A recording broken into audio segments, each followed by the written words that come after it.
Dans cette vidéo-ci, on va parler d'inspiration.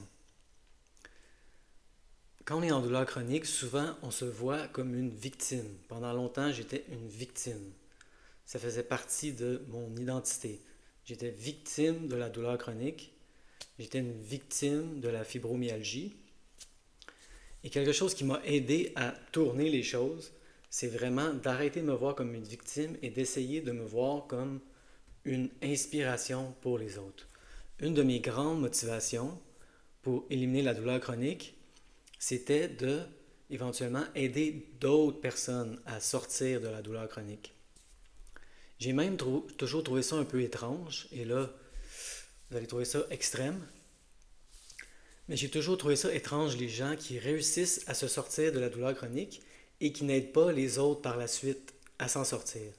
C'est un peu comme si on était en enfer.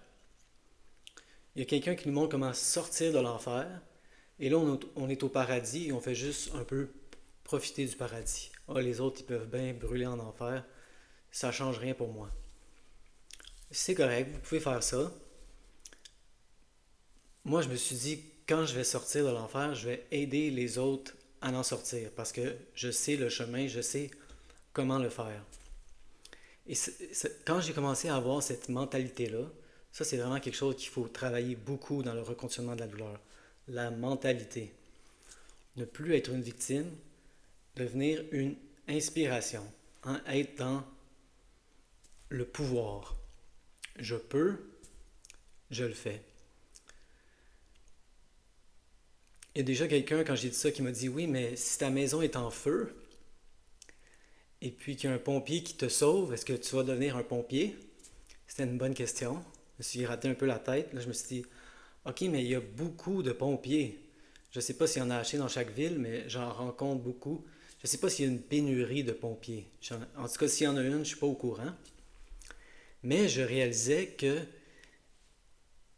pendant que je faisais le reconditionnement de la douleur, il n'y a pas assez de personnes qui parlent de ça. C'est vraiment une technique révolutionnaire. Je crois que ça va changer le monde. Et en ce moment, il n'y a pas assez de gens qui parlent de ça. C'est pour ça que j'ai décidé de faire les vidéos YouTube. Je me vois pas vraiment comme un très bon communicateur. C'est pas quelque chose que je voulais faire instinctivement, mais j'ai vu un besoin et je me suis dit je vais le faire parce que ça a vraiment été très important dans mon rétablissement de m'imaginer, me visualiser en étant bien, pas en étant plus en douleur. Je l'ai déjà expliqué ça. Il ne faut pas dire ah, mon but c'est de ne plus être en douleur. Il faut s'imaginer positivement. Je me vois en santé et je me vois en train d'aider les autres à sortir de la douleur chronique. Peut-être que ce but-là ne vous parle pas à vous personnellement, mais j'espère que vous pouvez remplacer votre propre rêve, votre propre objectif. C'est très important quand on veut éliminer les symptômes de douleur chronique, surtout si ça fait longtemps qu'on ne fait rien, qu'on reste couché, qu'on n'a plus de but, de se trouver un nouveau rêve, de se trouver un objectif réaliste, atteignable et qu'on peut identifier comme étant atteint. Quand ça va être atteint, ça va être clair pour nous. Hein? On va pouvoir savoir quand notre but a été atteint. Pas un but trop flou. Est-ce que c'est atteint? Je ne sais pas. J'espère. Comme moi, le but pour la chaîne était très simple. J'espère pouvoir aider une personne. Si je peux aider une personne, le but va avoir été atteint.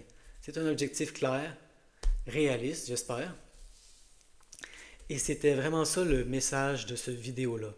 Ce n'est pas assez de s'imaginer sans douleur, ou souvent ce n'est pas assez de s'imaginer en santé, hein, au moins c'est positif. Souvent, il faut trouver une nouvelle façon d'être, il faut trouver une nouvelle façon de s'imaginer, il faut trouver un but qui nous passionne. Ça, c'est pas le cas pour tout le monde, mais il y a beaucoup de gens qui sont en douleur, qui sont en fatigue chronique, qui vont avoir besoin, pour un rétablissement complet, d'un nouveau but. Et je crois que devenir une inspiration pour les autres est un excellent but, surtout quand on a été nous-mêmes en douleur chronique. C'est quelque chose qui nous a touchés personnellement. Ça, les autres vont le sentir.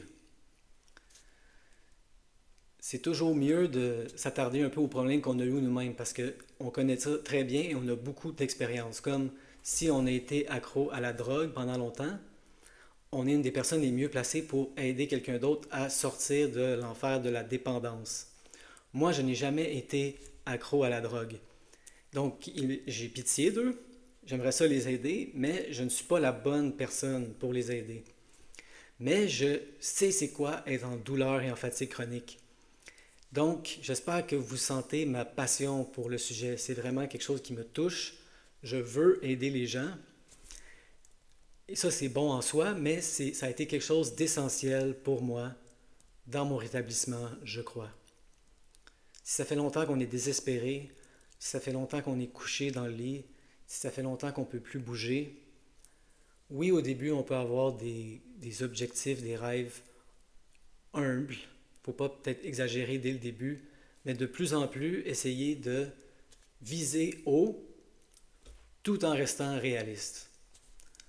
Comme par exemple le but d'aider d'autres personnes à sortir de la douleur chronique.